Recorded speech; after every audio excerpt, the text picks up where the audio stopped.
Άγιος Βασίλης έρχεται κι όλους μας καταδέχεται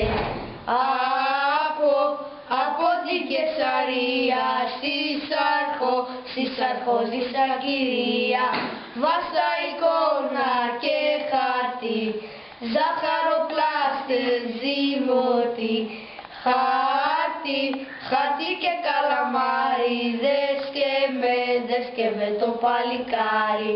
Το καλαμάρι έγραφε, την μοίρα του την έλεγε